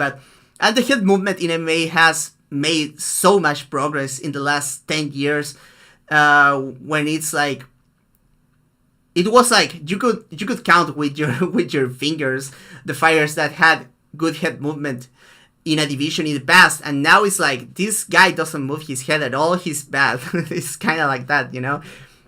But yeah, what I feel it's more important about defense is having like a system that allows you to do different layers of defense, just not relying on just distance, on just lean backs, on just the high guard, but instead of that, like mixing your defensive reactions and having the option of using more than one reaction to react to a singular offensive movement. That's what cost Ikram Aliskerov in his last fight, is that every time Whittaker feinted the blitz or the level change, Ikram immediately like defaulted to framing and looking for the lead knee or switch kick, and like Whittaker saw that like 3 times and thought like, okay, this guy always does this, so I'm going to nail him with the right hand. So, but if Ikram was sometimes like doing that and other times doing other shit, like trying to close the distance, to trying to just put the high guard up, it would make the read a lot harder, to be honest. Team MMA, jokes aside, I think Ortega Lopes has potential to be the best fight of the night. Curious what you think. Sorry if you already touched on this. Actually, that's the next fight. I'm talking about that one. But yeah, I think this. Hopefully Ortega shows up in good form, because I think this is like the good fight of the night. Obviously, like Pereira versus Ghemmouri is like the main attraction, but it's more of a freak show. Not that Pereira is bad. It's just that it's more of an spectacle, you know. But I think the UFC put Ortega versus Diego Lopes to give like the hardcore fans like a good fight, and hopefully Ortega delivers. So why don't we get into that one?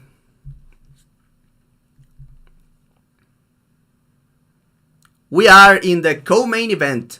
It's a featherweight bout between Brian Ortega and Diego Lopes. So let's begin with Ortega. The grappling ace turned into opportunistic MMA maestro. Ortega is very hard to get a read on nowadays, especially because he has been so inactive.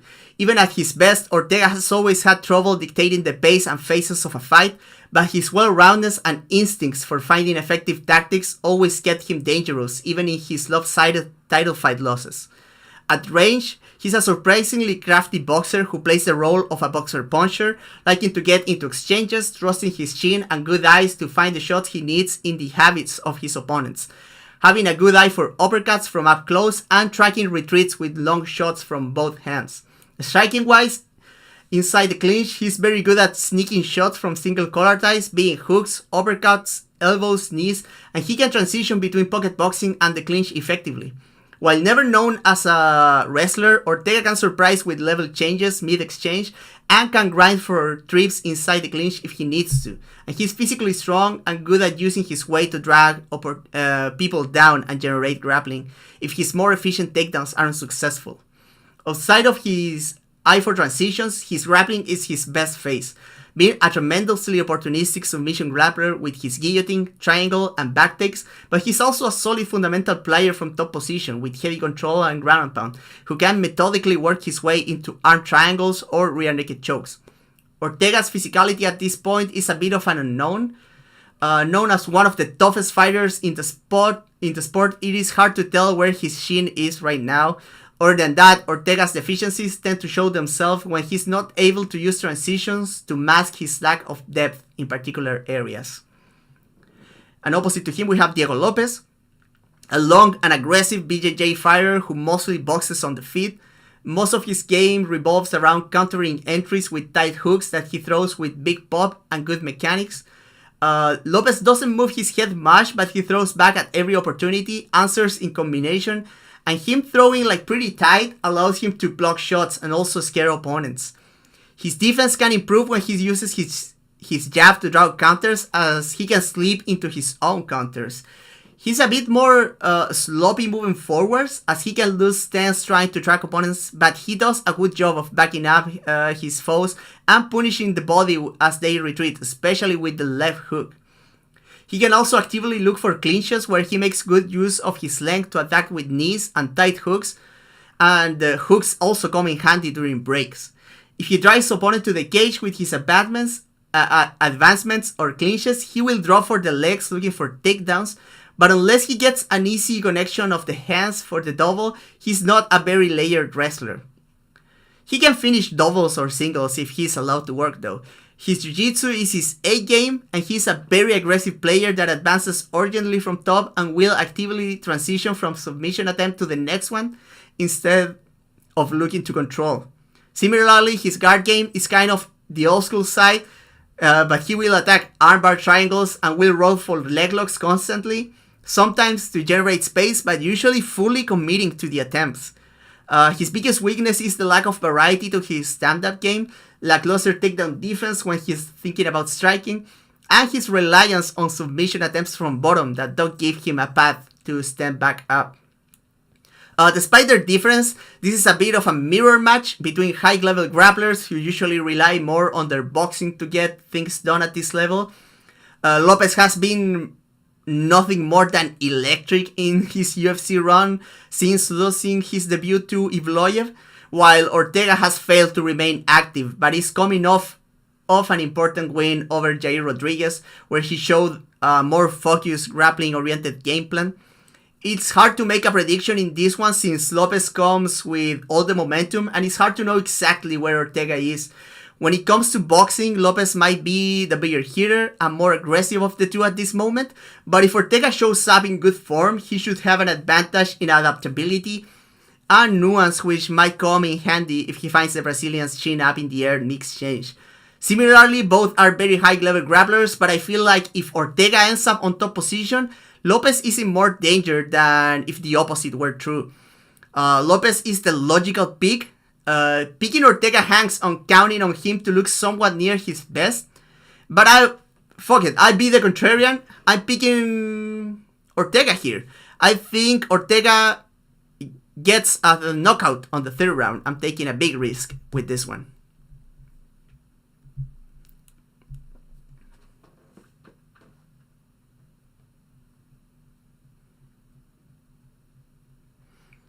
Go says Ortega actually used the broomstick along the fence against Jair. Probably not relevant here. I mean, maybe relevant, man. Like Lopes is not super hard to. Lopes is not super hard to take down. I feel like Lopes. It's going to be very protective of his back, so maybe the broomstick, it's not going to happen, but could be something to consider, man. James Kendrick asks, why do people hype fetishize Lopes' well-roundedness? I feel like Lopes has turned into a very good transition fighter, but I feel like he has big flaws in all areas, I would say.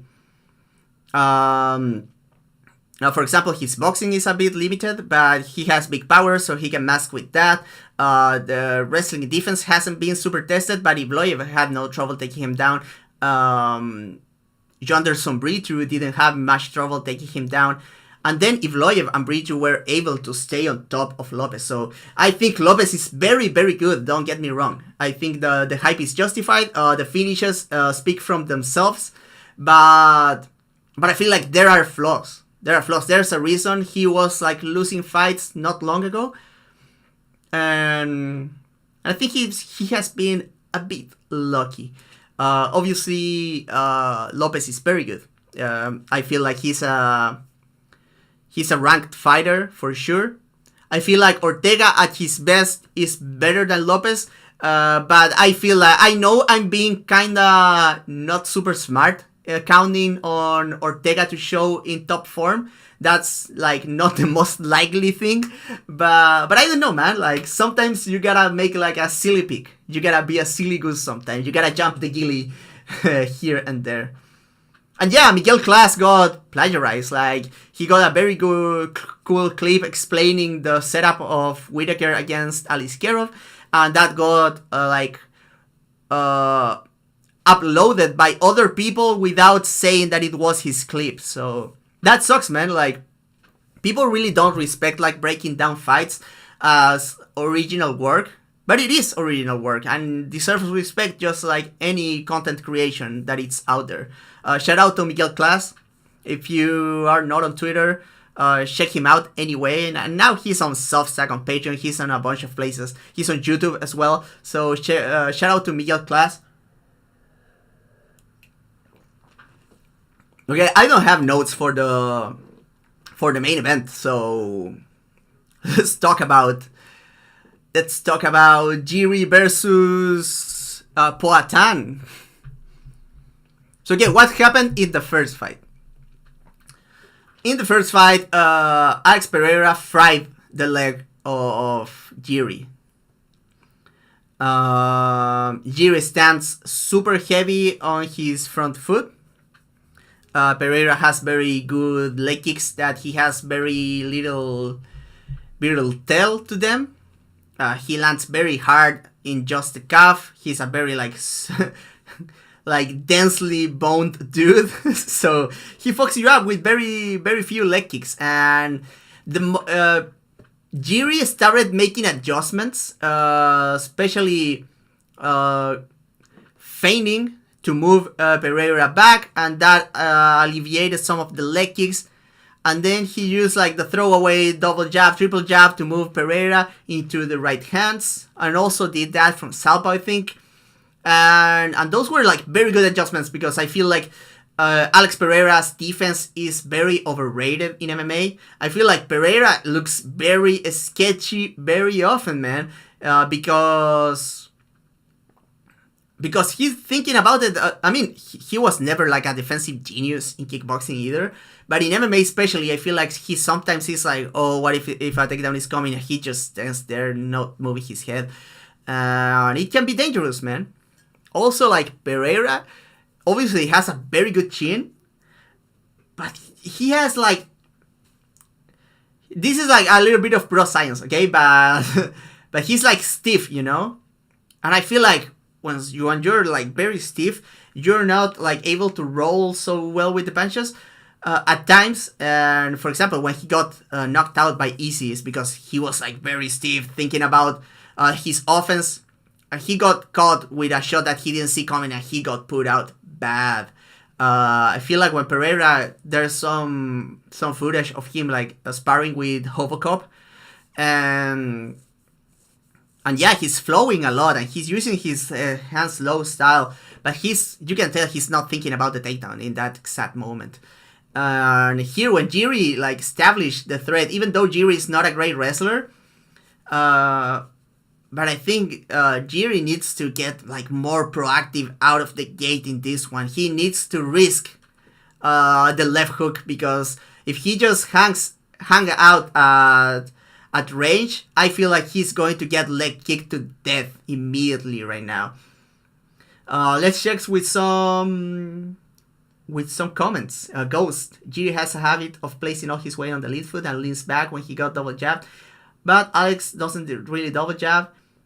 Yeah, I feel like boxing wise, I feel like the heavy front foot against Pereira is good, but the problem is that Pereira has the answer to that with the calf kicks that are very punishing to guys that are very front loaded on that front foot. So that is like a double-edged sword. I feel like Ghemmouri could do well to change stances more often here. And also, like, I think that Ghemmouri could afford to do in this fight is like just threat a little bit with the knees to Pereira's body jab. Because if Ghemmouri finds himself in his back, I don't think he's in much danger. Like, Pereira has dangerous ground pound, but I don't think like it's impossible for Ghemmouri to scramble his way back up. Like, Ghemmouri is a very capable grappler. I feel the problem with Ghemmouri is that he's not a very solid wrestler offensively.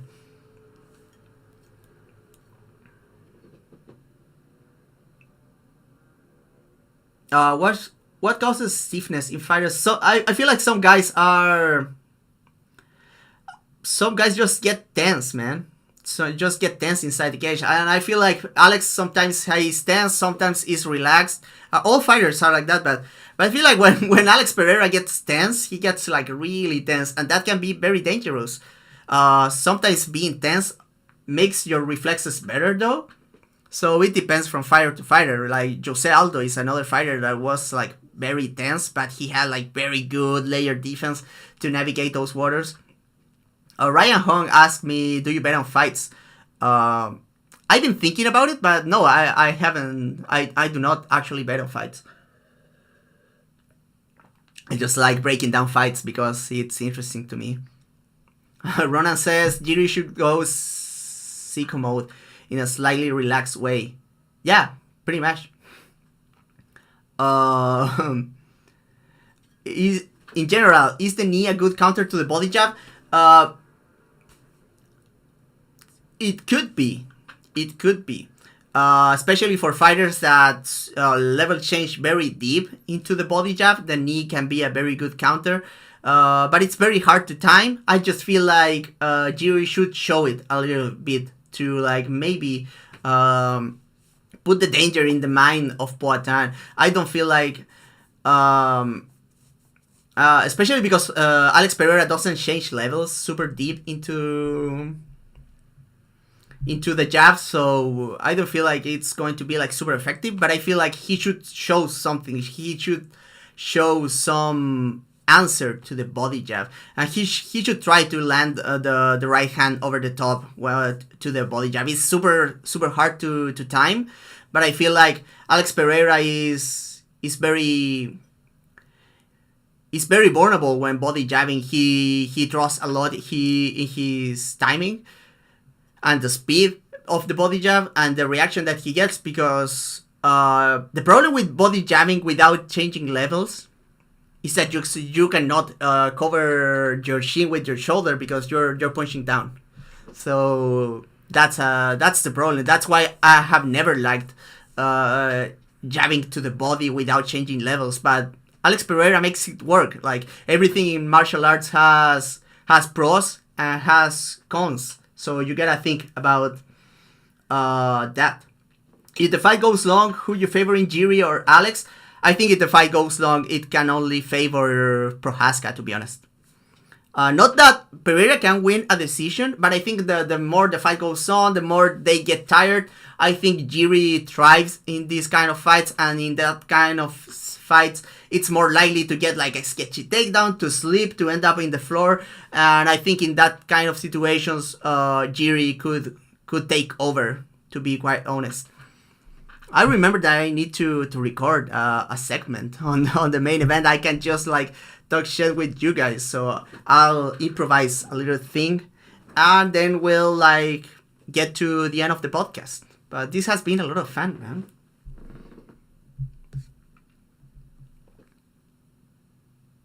And with that, we have gone to the main event, and we have a rematch put on very short notice between Alex Pereira, 205 champion, against Ghemmouri Prochazka. These two fought not long ago. Pereira won the first fight via knockout, landing a left hook very like inside the clinch and landing on mount. There was some controversy about if it was a fair stoppage or not. I thought that Ghemmouri was kind of out for a moment, and I thought the stoppage was fair. Since then, both guys had one fight.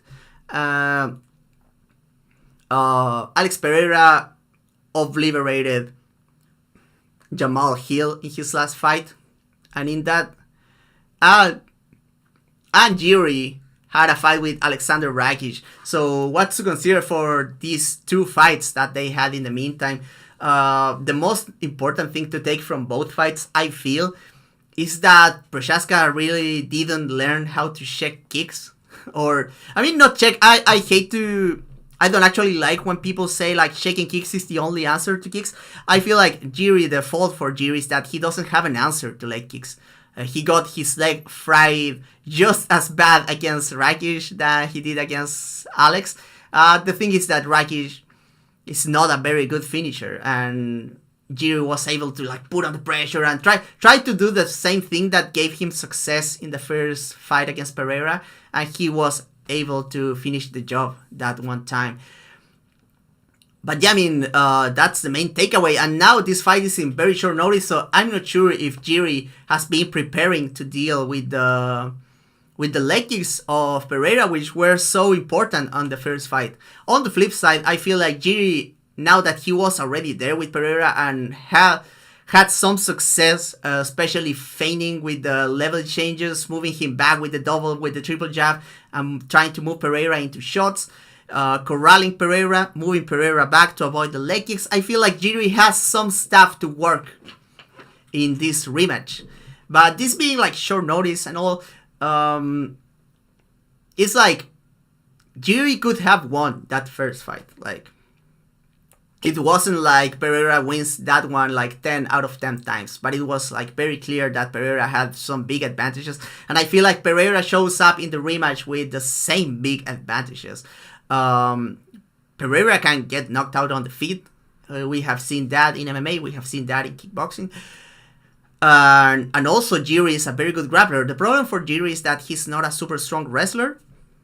And Pereira is decent at stalling. I feel like Glover Teixeira has done a very good job at teaching Alex Pereira to stall from the bottom. I feel like the jiu-jitsu of Pereira is not that bad. The big part that is lacking in Alex Pereira's MMA game is the wrestling.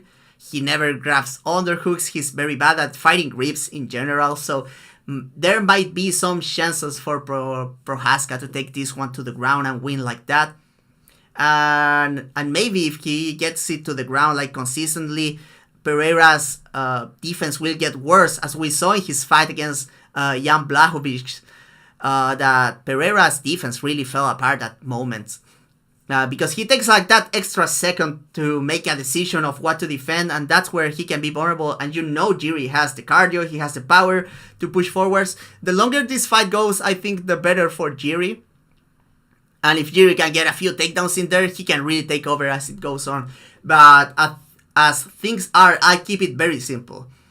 I feel like what gave Pereira success in the first fight is still there to give him success here.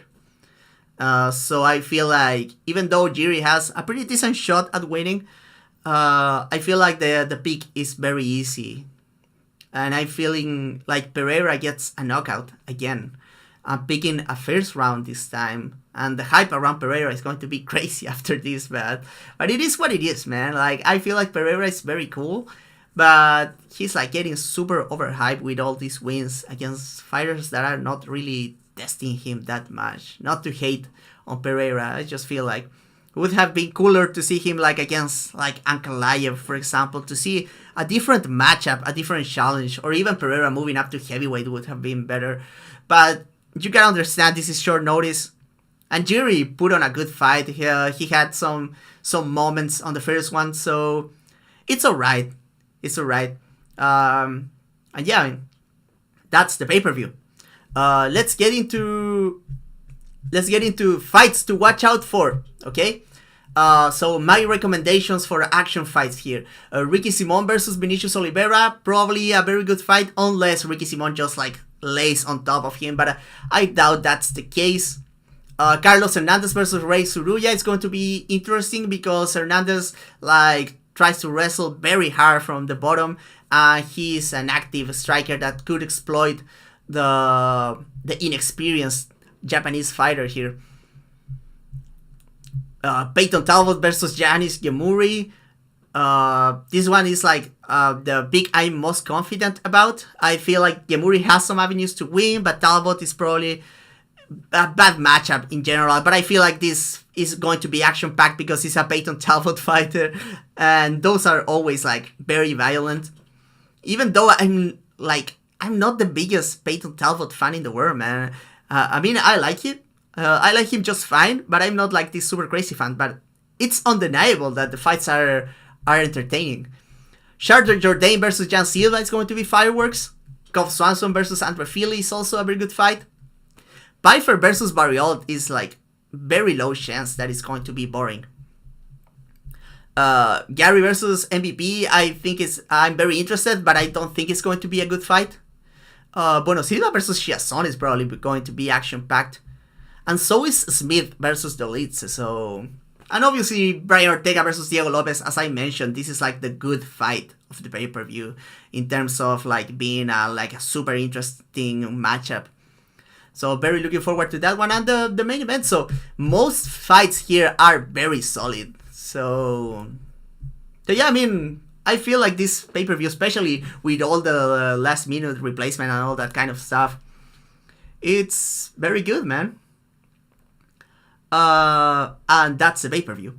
Thank you guys for tuning in, for those that are live right now, and for those of you that are listening to the recorded version that is going up tomorrow morning. Thank you always for supporting.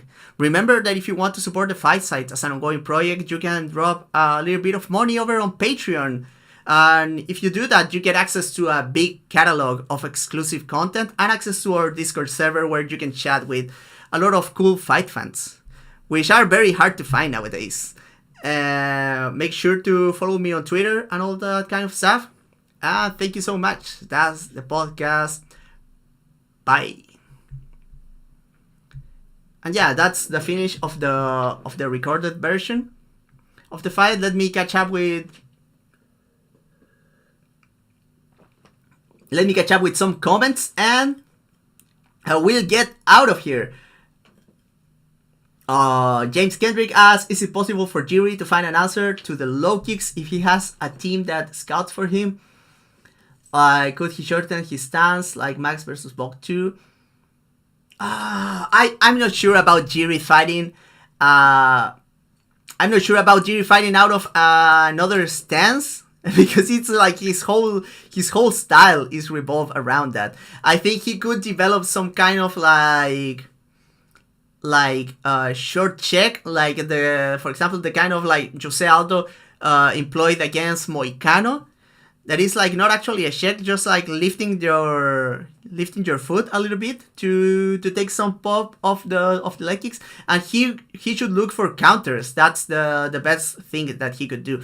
I don't think that Ghemmouri could show up with a narrow stance. I don't think he could be as effective, especially considering that this is short notice. So I don't think that would be a great idea.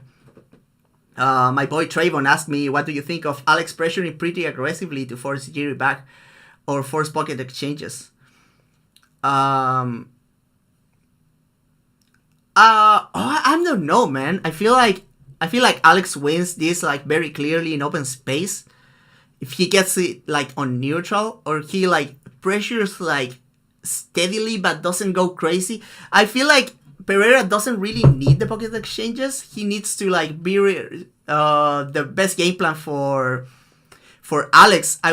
I would say is do the leg kick thing again, and then when Ghemmouri is forced to like close the distance recklessly, you go for the counter left hook. That's basically what Pereira should do. I don't think Pereira should go like psycho mode against the cage like he did against Adesanya. I don't think that's a good idea. It could expose him to getting counter punched. It could expose him to getting taken down. Really. One Ahmad Adin asks, you think Ankalaev is the kryptonite to Alex that many fans think? He might be. I feel like nothing I've seen from Pereira tells me that the wrestling is good enough. But Ankalaev is not a guy that just shoots for a takedown. He would have to strike with Alex, and he could get shinned for sure. That's what makes the fight interesting, because either guy could pretty easily win. But I would be more interested in seeing Ankalaev versus Alex Pereira, because we have not seen Alex Pereira against an actual like high level wrestler that is a big dude. So I would be very interested about that. Exercise Waterhard, good night, sir. Good night, thank you for tuning in. Ready for the house, good night, sponsor the fight night. Thank you so much. Ronan says Ghemmouri can't be changed, he's all vibes. If he gets too strategic, it will mess it up. I mean, this dude thinks that Pereira is doing like black magic or something, so yeah, I would not expect him. He's just going to be himself forever. Like, he's a weird dude, and he keep being like strangely good while being bad and weird, just like Dricus Duplessis. They are like smart but dumb at the same time, and good or bad. They're like a whole paradox made of fire, both Duplessis and Ghemmouri. That's the way I feel about them. And I think that's it, guys. Thank you so much for tuning in. For those that were here in the live transmission, I was not expecting for so many people to show up. It's very cool. Thank you, guys. I had a lot of fun. I hope you guys enjoyed it as well. I hope you guys enjoyed the interactions. The recorded version won't have all of these intermissions between reading the chat and that kind of stuff. You can get to that on YouTube. The YouTube version it's going to be this one, with everything, with all the very long version, which is like 2 hours. Jesus Christ. And the podcast version is going to be a lot shorter for those of you that are interested in that. I'll be uploading that one tomorrow. And that's it. Thank you guys, everyone, for tuning in. Hope you enjoyed the podcast. This was like a test, but I feel like it turned out pretty good.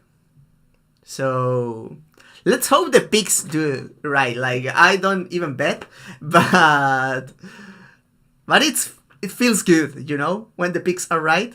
Even though sometimes I pick against what I want. I mean, very often. Even though I think I play favorites a little bit too much in the picks this time. Anyway, that's the podcast. Ronan, I love you, man. Thank you. Thank you, everyone, for tuning in. I'll catch you on the next one. I'm Feños, signing out.